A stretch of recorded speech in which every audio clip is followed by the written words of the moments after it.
England से news ये है कि टीम इंडिया के दो बड़े इंपॉर्टेंट प्लेयर इंजर्ड हो गए हैं। ये प्लेयर्स कौन से हैं, कब तक फिट होंगे, अगला मैच खेल सकेंगे नहीं खेल सकेंगे, इसके बारे में क्या न्यूज है। पिच टेम्परिंग की बात हो रही है इंग्लैंड की तरफ से। क्या वाकई पिच टेम्परिंग हो रही है तो कैसे हो रही है, लॉर्ड्स की पिच कैसा खेलेगी, कैसा बिहेव करेगी, इस पर कुछ रिपोर्ट में आपसे शेयर करता हूं। और इसके अलावा टीम इंग्लैंड के दो प्लेइंग 11 में दो बड़ी तब्दीलियां होने जा रही हैं, ये कौन सी हैं, इन तीनों न्यूज को मैं आपसे शेयर कर देता हूं।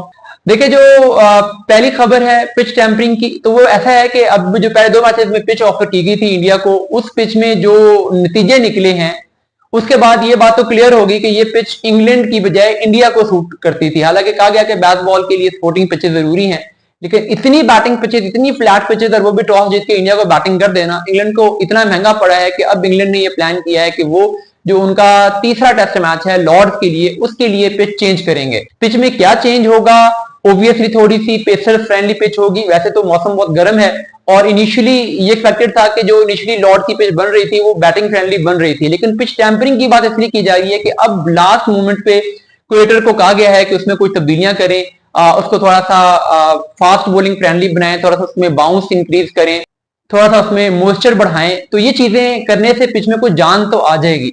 अब ये जाहिर है अगर ये चीज करेंगे तो इंडियन पेसर को भी इससे हेल्प मिलेगी। इसकी फ्लैट पिच पे इंडियन पेसर ने इतनी अच्छी बॉलिंग की थी, तो अब जब उनको इस तरीके से मॉइस्चर मिल जाएगा, हार्डनेस मिल जाएगी, तो मे बी के ये भी इंग्लैंड को महंगा पड़ जाए।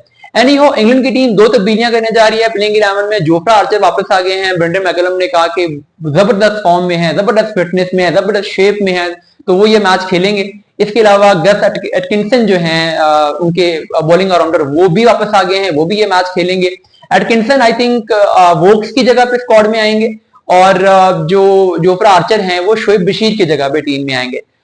टोंग को और साथ में कार्स को इंग्लैंड कैरी करेगा। उन्होंने निस्बतन बेहतर बॉलिंग की है, तो बॉलिंग अटैक तो बहुत तगड़ा हो जाएगा। ऑल फास्ट बॉलिंग अटैक, 5 के 5, 5 स्ट्रोक्स भी इसमें आते हैं। लेकिन अब देखते हैं कि ये जो वन साइडेड बॉलिंग अटैक है सारे पेसर से लेना, ये इंग्लैंड को कितना फायदा देता है।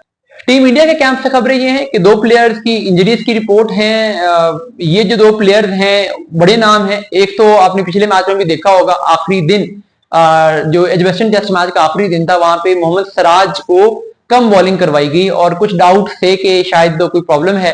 फिर बाद में मैनेजमेंट ने कहा कि नहीं प्रॉब्लम नहीं है, चेंज ऑफ एंड की वजह से, एक ही एंड से बॉलिंग करना चाह रहे थे आकाशदीप और सिराज, उस वजह से फिर उनको उसी एंड से दोनों को बॉलिंग करवानी थी, तो इसलिए लेट लेके आए। लेकिन उस टाइम भी ये खबरें थी कि कुछ निगल है उनको, उस निगल की वजह से कुछ हैमस्ट्रिंग का इशू है, जिसकी वजह से वो बॉलिंग थोड़ा लेट आए, फिजियो से कुछ उन्होंने थेरेपी ली। अब भी खबरें ये हैं कि वो मुकम्मल फिट नहीं है, और जैसे ही उन्होंने पिछले इतने अरसे से टेस्ट मैचेस खेले हैं, इंडिया की फास्ट बॉलिंग का जो मेजर लोड है वो उन्होंने लिया है। जसप्रीत बुमराह के वर्क लोड की बात करते हैं, लेकिन जो सबसे ज्यादा लोड लिया है किसी बॉलर ने टीम इंडिया के लिए पिछले कुछ अरसे में, तो वो तो मोहम्मद सिराज हैं। तो अब निगल है, बहुत बड़ा मसला नहीं है, थोड़े से रेस्ट से वो बेहतर हो जाएंगे। क्या वो लॉर्ड के मैच तक बेहतर हो जाएंगे, लॉर्ड में उनको खिलाया जाएगा नहीं खिलाया जाएगा, ये देखना होगा। लेकिन बहरहाल उनका ये जो निगल है, ये वर्कलोड मैनेजमेंट है, ये थोड़ा सा एरिया ऑफ कंसर्न है। इसके अलावा एक और प्लेयर हैं, बैट्समैन है टॉप ऑर्डर के, अभिमन्यु ईश्वरवन। आपने देखा होगा कि प्रैक्टिस मैचेस उन्होंने खेले थे। पिछले मैच में जब ये बात हो रही थी कि टीम इंडिया बैटिंग ऑर्डर में एक चेंज कर सकता है, ऊपर साइस दार्शन फिट नहीं थे तो किसको खिलाया जाएगा, तो उसमें भी उनका नाम आया था। लेकिन फिर फाइनल मोमेंट्स में उनको नहीं लिया गया था और करुण नायर को ऊपर खिला लिया गया था। तो अब उनका उसके बाद ड्यूरिंग मैच उनको थोड़ा सा इशू हुआ है, प्रैक्टिस सेशन में उनकी फिंगर पे चोट लगी है, अभी वो फिट नहीं है। लेकिन करुण नायर जैसे भी बुरी फॉर्म से गुजर रहे हैं, रन भी नहीं कर पा रहे थे, तो यहाँ पे उनका चांस बन सकता था अगर वो फिट होते, लेकिन अनफॉर्चुनेटली वो फिट नहीं है। तो अब करुण नायर और साहिल सुदर्शन में टाई है, ज्यादा चांसेस ये हैं कि साहिल सुदर्शन को चांस मिल जाएगा। लेकिन अगर टीम मैनेजमेंट विनिंग कॉम्बिनेशन के साथ जाना चाहती है तो हो सकता है कि करुण नायर भी एक मैच और खेल जाए।